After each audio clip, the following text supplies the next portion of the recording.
So we have Alvia Lipsett and her gorgeous sister Roz here with me in the Stella Ladies. Good afternoon. How are you both? Really good, thanks. How are you? I'm delighted to have you here. Thank you. I'm really, really well. I have 15 years experience in PR, marketing, the whole shebang. And Roz, of course, we've worked together on Ireland AM, top fashion stylist. It's lovely to have you both because it isn't normal to have two on a podcast sharing a mic, but also the fact that, you both work in the media essentially, and you both have these dynamo careers. And of course, the family is a dynasty in itself. Av, talk me through PR and what exactly it is that you do, because I think of myself of, the kind of ab fab trio, and I don't really know what to say about it other than it's bolly and champagne and at events. Is that what PR is? Yeah. There's a lot of bolly, thank God, and I try and make the most of that. But no, essentially PR is all about getting publicity for your clients, and good publicity. Because obviously there's crisis PR, but that's boring and there isn't much champagne involved. Yeah. So the kind of PR I do would be a lot of like fun events, cocktails, Bollinger, and making sure the clients look good. So yeah, but a bit of everything. But I have done it like crisis management in the past and all of that kind of thing. And even like if there's a negative tweet or something about a brand, you have to manage that if it blows up. And there's a lot of that involved too. Yeah. Of course. I mean, look, we're here to chat about it. So it's that sense of opening up the floor and finding out what exactly it is. And I know we've worked together. You look after a lot of hotels, but you've also worked with Princess Diana's, is that right? Her brand as well in terms of her fashion? Well, it was actually a launch for Newbridge Silverware a couple of years ago when I was on the agency side myself before I went out on my own. And we had Elizabeth Emmanuel over to Newbridge Silverware, and she talked about the collection in the Museum of Icons there, which is like the fashion museum down there, and talked about designing Diana's wedding dress. But like, it was amazing to meet such a fashion icon. And, of course.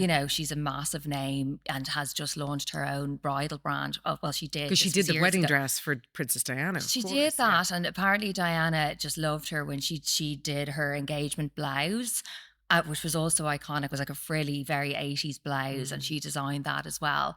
And then Diana just like really clicked with her and ended up working with her on the iconic wedding dress. Yeah, absolutely. So, like the 80s meringue, basically. But I mean, like it'll probably come back in a couple of years and everybody's going to be wearing those again. Well, it's just an interesting career because, Roz, I'd love you to jump in. You obviously work in the fashion styling end of things. So do you get to work together if PR is what it is, which is kind of a bit of glam, bit of fun? I mean, obviously it's a hard job. I mean, you've got to sell the brands, whether it's Dyson right through to maybe it's even Nespresso, or it's, working on different campaigns with hotels. How do you figure in? Can you get to work together? Yeah, we've worked together actually on loads of campaigns, and Avla is definitely underestimating the work she does. It is not just cocktails. Avla is constantly on the phone. She's constantly on the computer. She is always working, and she's one of the hardest working women I know. So all the success to you, but at the same time, it's not just cocktails, even though we do love a cocktail here and there, but it is a lot about hard work. And I don't think you can sell that dream to maybe like a young girl wanting to get into PR, that it's just about cocktails and launches. It is very stressful. No, there's a lot to it. And of course, you've built your client base. I mean, I was saying there 15 years, you have to craft to kind of standout stories for clients as well. So how do you do that? Like what's entailing in that, say, for a hotel? Like things have changed now in PR. Like it's not just about traditional media, which is newspapers, magazines, radio and TV. Like now social media has come into the forefront of it, and that's 50% of it. And us as PR consultants have had to change the way we think and convince our clients that half of it is social media. Right. And a lot of them, haven't kind of moved on to that mindset. Like they might be older and think, no, the be all and end all is getting your name in print. So, that's where I would work with Roz a lot because she's so good on social media. And I have brought her into certain campaigns, and she's been great because I have her in my little black book, and my brother as well. Of course, to go, I was just about to say. People have loads of followers and I can get you them for free. The amount of time she's like, you better do this job for me for free. It's for family. And I'm like, okay, what is it? And she's like, you need to show up in a pharmacist's costume. And I'm like, no. But listen, it works. Now, I know it doesn't always work with family. I know you can have tittle tattles all the time. And of course, you've got... most of the time I'll do it. Most of the time you'll do it for.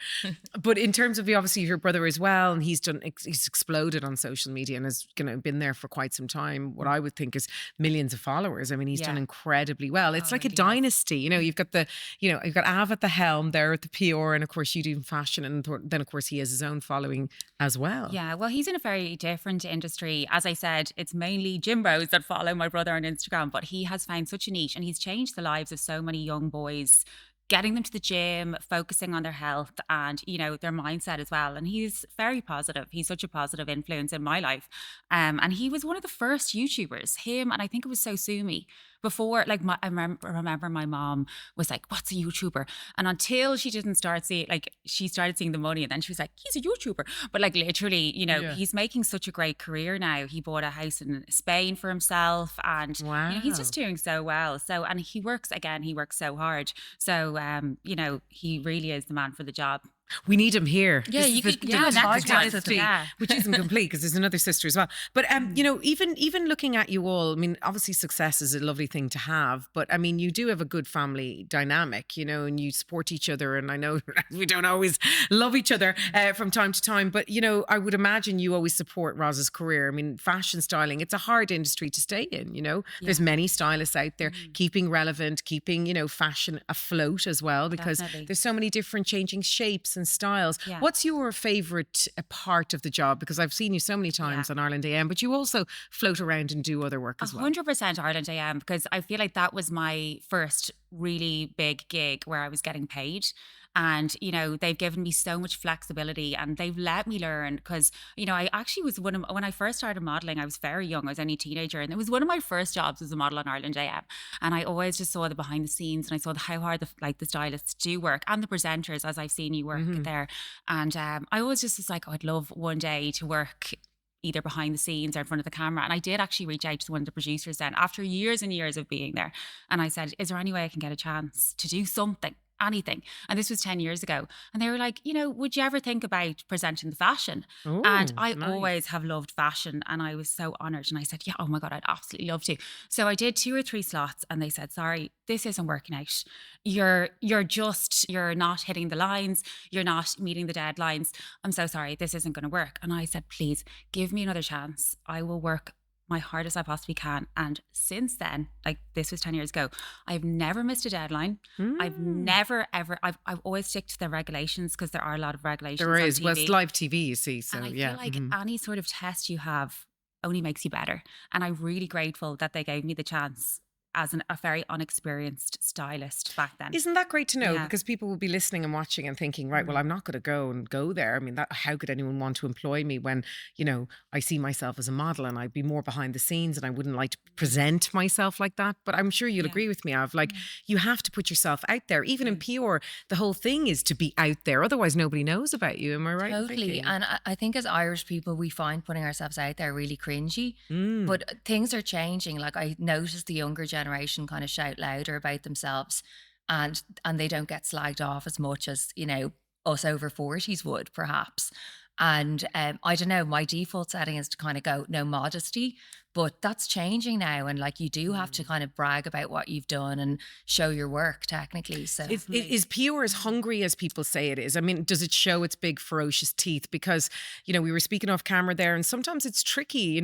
We were laughing, but it's not that funny that you can get ghosted as a PR person, because obviously you're trying to promote your brand, whatever it might be, but people don't want to know you, or they don't want to have, whether it's they don't, because there's maybe no money coming to the table or other. How is that? Is that not a nice part of the job? Yeah, it's a really hard job. People think it's an easy job. It's not an easy job.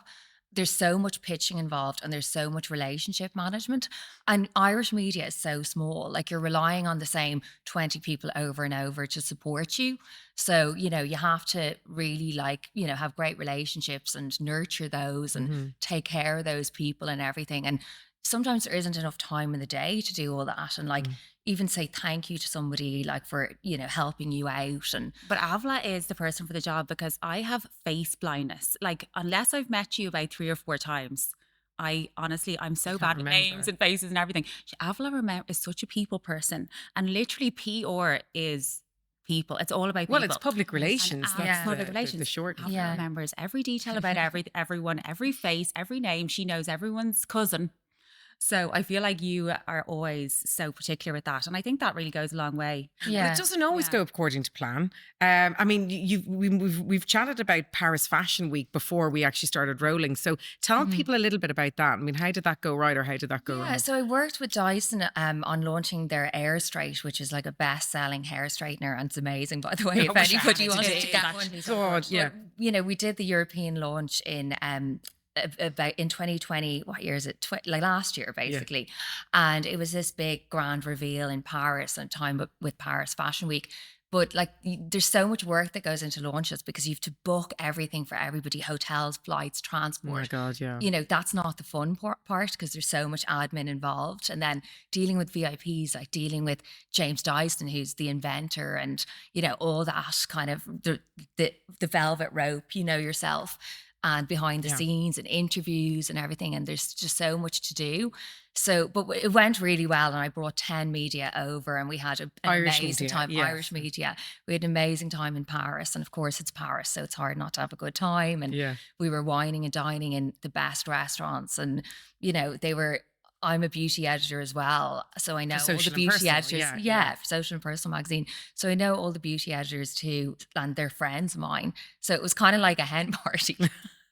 Well, which was there's the great. more The glamorous glamorous one, side to yeah. it. You know, they're the kind of elements that people go, oh, that's why I'd like to get into PR. But there's Yeah. also, we talked about a little bit about the ghosting, the downside, but what other elements can go wrong in PR? I mean, what can happen where they're I mean, disasters? the last minute element of it is so stressful because, you know, you might organize a photo call with Brendan Gleeson, for example, on his new movie, and you'll expect it to land on all the front pages. But it doesn't work like that because, you know, Donald Trump could die tomorrow and Yeah. that'll get the front page. So everything that you think is a certain is not until you've actually seen it, you know, on the internet or in print or in those headlines. So you're always stressed out. And even for events, like other PR people that I'm friends with will always say it's like having a wedding every time you do an event. There's so Ooh, much oh, pressure. goodness me. Yeah. So it feels like you're the bride and you're getting married and you're organizing an Because event. it all falls on you as well. If Yeah. there's any complications, everyone goes to you, Av, don't they? Or if Exactly. it goes right, they go to you. But, you know,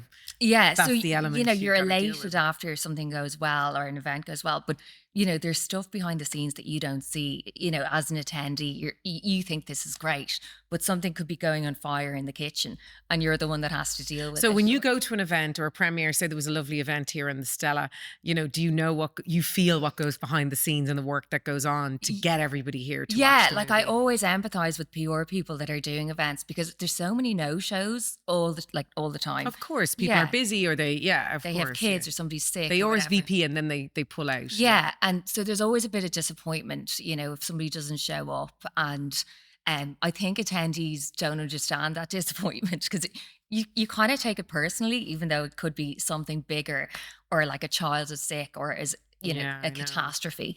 But But you're relying on that person to be in the picture to make the headline to build a yeah, brand. Okay. yeah, like it could be a big name that you're like, oh, this person said they're coming and I'm so grateful. And then on the night, they just don't show up. So yeah, there's things like that that So you happen deal all with the time. disappointment and rejection Yeah, quite a lot. yeah, and then, stress and anxiety and God, I that's know. not what you were saying at the beginning Yeah, of the I'm like, interview. this You is said the it was all real- cocktails. this is the real Such a talk. lie. Such a Yeah. lie. Yeah. Roz, I obviously want to talk to you about your beautiful son, Theo, who... And you have a beautiful daughter. Oh, thank you. Congratulations. Thank She's you one, so yeah. much. She's one. She's a little over one. She's walking now. She's busy. And, you know, obviously you're working on television and you've Yeah. probably got all your other elements that you do as well with Instagram. And I know everyone says to me, how do you balance motherhood and work? It's Oh, tricky, it's so right? tricky. And Yeah. it takes a village. And I really admire you with your new job and everything Thank you're you. doing because I see it and it does take a village. And I'm really grateful that my parents, especially my mom, lives, and my dad, they're both really active. And so is Theo's grandparents on the other side. And I do have after school, but I do think the first 3 years were really tough. Mhm. And I don't think people talk about that as much. It's not just 9 months in, 9 months out, and you hear that saying all the time. I really think the first 3 years is so trying, especially on the mother, because she's doing everything. Mhm. And if you're trying to work too, it's very hard.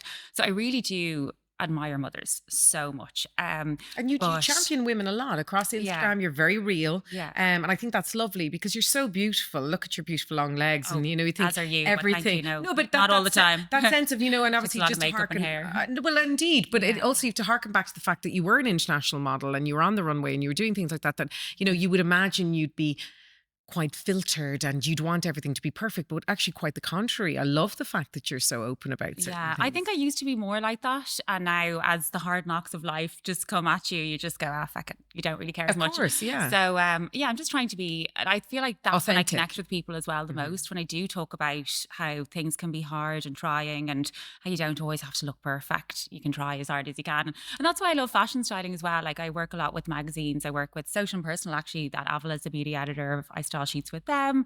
Absolutely love that magazine. It's so beautiful and glossy. So I'm always grateful to work with them. And then VIP magazine, I'm styling Miriam O'Callaghan on Fridays. That'll be the cover of the August issue. And I love styling people for magazines because there's nothing better than when I always bring the whole, like I bring 50 outfits because I'm like, you can never have enough choice. So when they nail like 5 or 6 outfits that they just feel amazing. And because in Ireland AM, you bring like 4 outfits and the models will wear anything. But when you're styling, I know like celebrities and, you know, real people, like things like that, they are more conscious of their figures or their we have our arms. own hang-ups. Especially Irish women, it's always the arms. No Irish woman wants to show their arms. And I totally get it. Everyone has something. And we weren't born on a beach like Brazilians or something, you know, it's a very cold country. We're also, you know, quite like modest in the way we dress. So I love nothing more than pushing someone a little bit out of their boundaries and when it works and like they just feel so confident and the photos look amazing, like such a win. Oh, yeah, I love that. So now, I really enjoy that. I have to ask you about Amphar. There's this whole thing about when you went to the VIP Style Awards. It's a while ago now, but you know, you were also there at the same time. What happened? I don't know. June was a busy month for me because I was trying to say yes to everything. And I was saying to Alvia, you can't be everywhere at once, but you also can. And I was everywhere at once that particular week because I love the Cannes Film Festival. It marries so well with fashion. And I used to, before I had Theo, I would go every year to Amphar. One of my friends is a member, our chairman of the board of Amphar, which is an amazing charity dedicated to AIDS and AIDS research. Sorry. So basically, every year I go to Amphar because it's just an amazing charity. It's a brilliant evening out and it's just so glam. So this year I got the invite and I went last year as well. And it was the day before the VIP Style Awards and I was nominated for Best Celebrity Stylist at the VIP Style Awards. Great. And I really wanted to do both. I was like, how am I going to do both and have my 7-year-old son being taken care of and work? But I managed it all in. I didn't sleep for 48 hours. I rocked in from Amphar to the VIP Style Awards. Didn't even have time for hair and makeup. Put my hair in a bun. Met the designer of the dress that I was wearing, Sachin, SWL Design. He's incredible. He made this dress for me for the Style Awards. Had my massive tulle dress from Cannes in my suitcase, whipped that off, whipped the other one on, and like rocked it. Fortunately, I didn't win the Best Celebrity Stylist, but it was a great experience.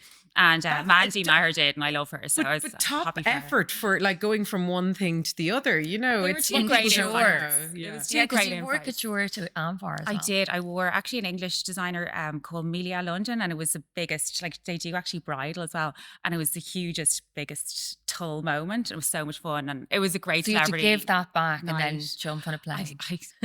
Yeah, I had to stuff it in my suitcase. The great thing about both of you is that you're just so alive and fun and, you know, you really support each other. I know you can see that. But like, would you ever decide you wanted to do a TV show together or kind of a Lipsett family? I don't know. We do argue a lot too. So I don't know if we could definitely. Yeah, we did kind of a pilot podcast and it didn't go so well. Oh, did you know?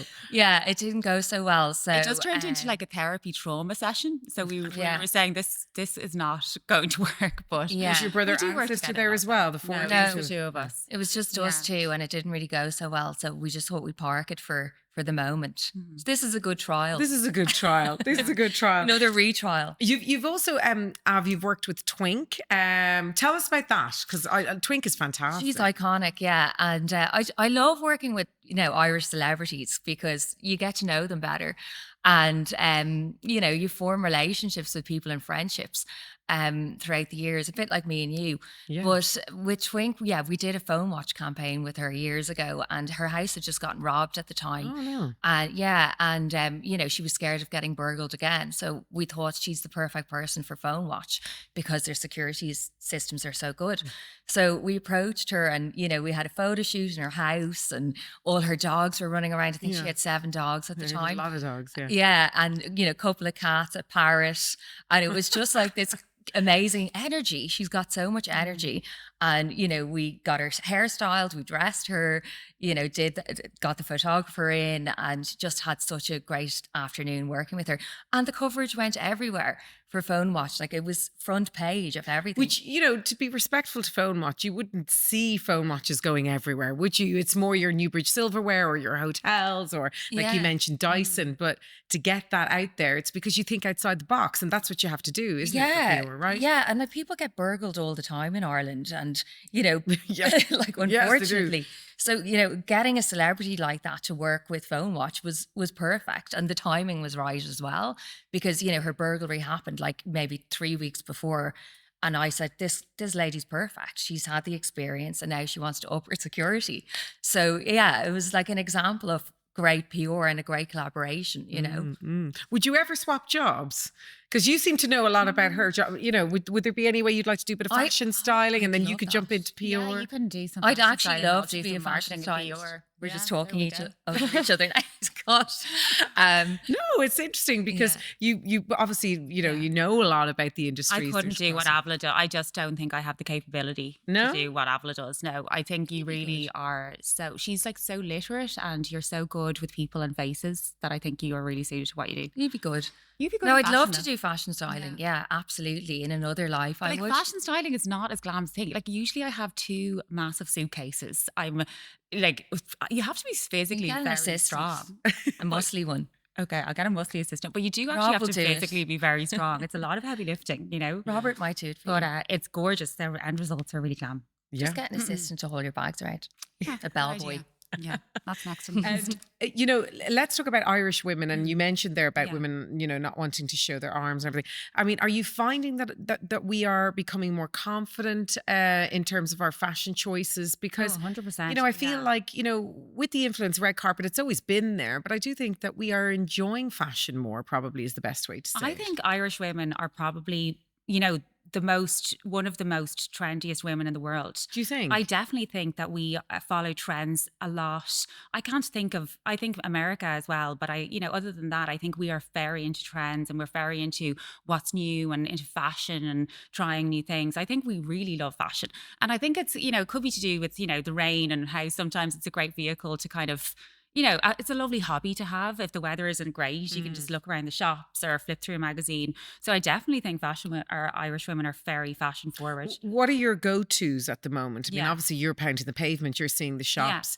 I appreciate we're in kind of summer-ish time at the moment in September. You know, it's still warm. So where do you like to look? Tailoring. I definitely think, it's all about the structured blazers and the fitted blazers, but also really powerful, like nice capsule wardrobe of strong pieces, like some nice blazers, some nice solid trousers, shorts, but then I also think if you find a good tailor and you have that pair of jeans that you just want to nip in a little bit at the waist, or bring up a bit at the leg, like that's a really good hack too.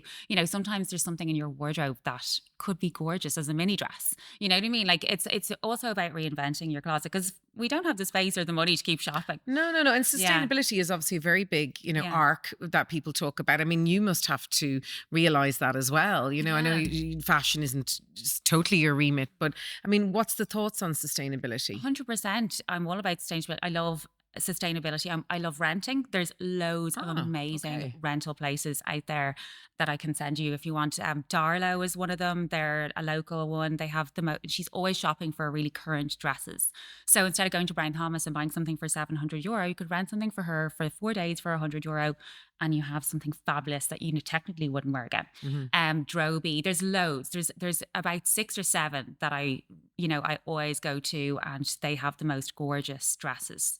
And you can't just have these beautiful dresses saying, "Oh, wear that one day, again," and you've spent £1,000 on it. You can't sell it because it's, you love it, but at the same time, you probably won't get another wear out of it. Now, Yeah, obviously you double tag a little bit. I see you both on red carpets. Obviously you're kind of more behind the scenes, as we know, and you're kind of more front of house. But do you go together? Do you enjoy that experience as sisters? Going to events, being together. I mean, is it nice? Yeah, Is like it fun? last year we got a room together in the Intercontinental for the VIP Style Awards and went all out for that. We had And 4 people in the room at the end of the night sleeping in it was beds. like a girls' dormitory. It wasn't men. It was girls. Yeah, it it, was wasn't like, men. it was like a boarding school at the end of the night. Yeah. But yeah, we do have fun with those kind of big occasions, definitely. And, it's handy to go along with somebody because you can be last minute with a sister and be like, "Do you want to come to this?" But a lot of the time I would go on my own though, because a lot of people do go on your own. I'm sure Yeah. you realize that too, because it's work, Yeah. and sometimes, especially, friends and moms and stuff that I know, they'd be like, "Oh, you're always out." And I'm actually not. I literally will put them up and I'll pop into the event for half an hour, and then I'll take all the photos and put them on my Instagram. It'll look like I'm out on a night out, but you're not. You're just kind of supporting the brand, or you're supporting the PR that you work with. And the events are fabulous as well. But yourself, you're trying to work, be a mom. Yeah. So you can't go to everything, but you No. do try and go to as many as you can. Absolutely. To support. But it is Yeah. tiring, I mean, it's funny that we're only joking, really, saying that it's only cocktails. I mean, it is work. And like you Yeah. said, people don't show up, they don't land, things can go wrong. But ultimately, you want everything to go right. So do you find with PR that, it's an ever-changing face? Because I know who you are, and I think people see you out there, but there's loads of PR that nobody even knows who they are. They're more behind the scenes. Do you think that changing face of PR is really important, that the PR person is out in front as well? People get to know who they are too. Yeah, because you create strong relationships with that. But the old-fashioned school of PR is you didn't even know who the PR person Exactly. was. We're kind of seen and not heard. Yeah. Yeah. And even for big brands, there's, massive worldwide brands like fashion houses. You don't know who the PR is. Like No. you have to really search for the PR. So yeah, it depends on the person. But like Ireland is so intimate and small that it actually does help if you put yourself out there and you're the personality behind the brand. Yeah, it's the same with styling, I think, actually, because you would never really know who the fashion stylist is, but now they're presenting and they're doing this Instagram. People are wearing and everything. different hats. Like you rightly said that you're the editor, beauty editor. I mean, what does that entail? That's different to PR as well, right? Yeah, I mean, there's a lot of writing involved in that, and She gets so many products sent to her. It's so do you. Send them my way. Yeah, Seriously. seriously. Yeah, it sounds nice. No, it's great, and I just love beauty so much. Like that's my favorite industry, and I've worked with obviously like Dyson Beauty in the past and everything. So that is Pavla's really a passion. 75. No, That is a passion of mine. But yeah, it's a great job, and you get to know about things like cosmetic surgery and everything like first, and what's new, and I love hearing things like that, and what's like the latest treatment.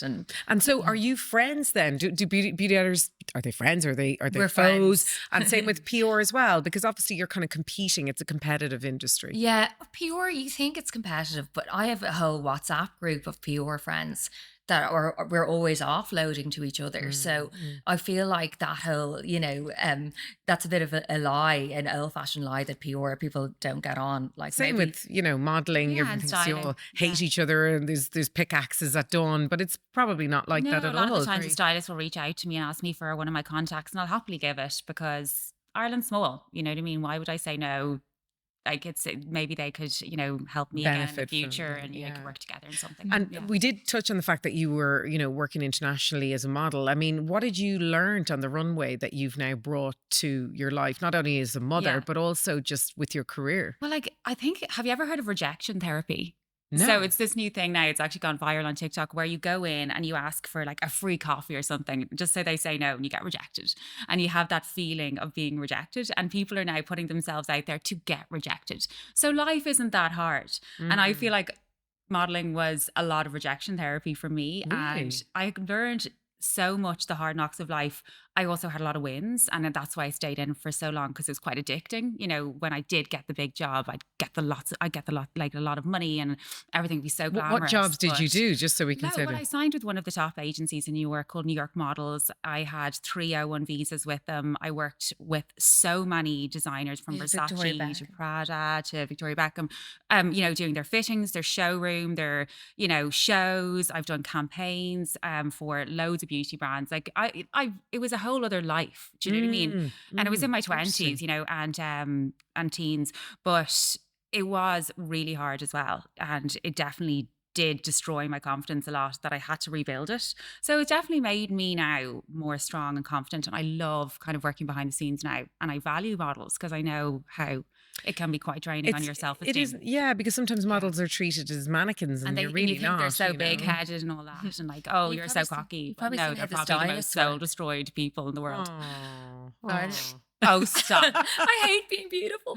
No, but like I'm saying, the modeling industry can be really tough. It can be tough, Yeah. but it's different in Ireland, I think, as well, because, you know, obviously I have friends that are models in Ireland, and, Yeah. and I suppose, you know, nobody's Giselle, or nobody's, you know, of Yeah. that ilk, or the Naomi, or, you know, the Cindy Crawfords, but because there's obviously, you have to do jobs for burger joints, or you have to do Yeah. things for the National Lottery. And I did all that too. I did the press calls and the bikinis on Grafton Street. Luckily, social media wasn't a big thing then, or But I there's would no, be dying. There's of no shame in death. any of that. That's It was a when I was in working- college. That's Yeah. a working job. There's no, that's fine. It's absolutely perfect. Yeah. But it's that sense To that roll with the sometimes punches. people, Yeah. they just think models are this or that, and I think that's a terribly old-fashioned, misogynistic and chauvinistic way to Yeah. view women who are out there, you know, promoting your product, right? Yeah. So I think, you know, you've obviously learned from those days, and certainly don't carry that forward at all. Yeah. No, I definitely did learn, and it was a great experience as well, and allowed me to travel so much too. And it did get me my job behind the scenes as well, because I did get so much experience with the designers in the fashion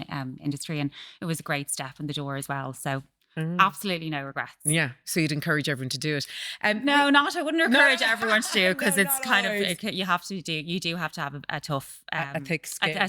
thick skin. Yeah. We actually are going to have to wrap it up, but I wanted to ask you, Av, about working with some of, you know, celebrities that I love, like Rory McIlroy, and you know, I know Miriam McCallaghan, we mentioned her as well, but Ray Darcy as well. You know, what's it like working with presenters, and what kind of stories can you share? Like, it's great. And, you know, the majority of people have been lovely to work with. And I've actually met Rory Who's the most twice. funniest? Yeah, Who's the most fun? Roz. Come on, twink. Obviously, Rory was lovely, actually. He was super nice and professional and smiley and happy, and really happy to talk to the fans as well. Good, it's nice to hear. Yeah, and I really liked him. And it was great working with him for Laura Lynn. I've worked with Miriam O'Callaghan loads for Laura Lynn as well. she's such a pro. She's just a professional she's and amazing. like a lovely person, like inside out, and everybody knows that. She's I a think good person. Ireland's too small. If you are in any way a diva or something, you'll never work in this town again. No, that's true. You know, There is so, that. But there's yeah. a trick to it too, though, because, you know, PR has so many facets to it. Like, is it just you have to keep everyone caffeinated, or do you, Yeah, you know, exactly. you have to You keep really everyone do. happy. You have to keep everyone happy. You yeah. do have to keep everybody happy, and it is stressful, but no, it's a great job, and it's, you know, there's always something different coming down the tracks, and, you know, it's great if you have a short attention span, because you're always moving on to like the next project or the next launch or the next party or press release or whatever it is. So it really is interesting, and you know, you're always meeting new people. Indeed. And press trips, because people don't even know what they are, but you invite journalists or people that of influence, let's just call that, along to your hotel so they can experience it. I mean, that's lovely for them too. It is, and we're doing a press trip to Loch Esk Castle actually soon, and, you know, having 20 key influencers up to Donegal, and it's going to be brilliant. It's going to be so much fun, and they'll get to see the hotel and, you know, have a lovely experience there. And But their expectation is then deliver the press for you so that the hotel gets coverage. Yeah. yeah, and it's 50% social media and 50% traditional media. So, you know, they'll come and you might take a couple of photos. Roz is coming as well, and, you know, they'll have a great time and see Donegal and do something fun, and, you know, see behind the scenes. And So things like that are fun, but there is a lot of organising involved. I'm sure. But listen, it sounds like a great job. It sounds like you two have a wonderful lifestyle together. You're great fun. I don't know why this podcast hasn't happened. I'm absolutely distraught that it doesn't. And you'll have to get your brother Rob over as well to definitely. enjoy it. Thank you so much. Not at all. It's been lovely having you both on. I've learned more about PR than I knew in 15 years. And again, hopefully I'll see you very soon on Ireland AM. Guys, thank you so much. And best of luck with all your future endeavours. You too. Thank you so much. Thanks. Thank you.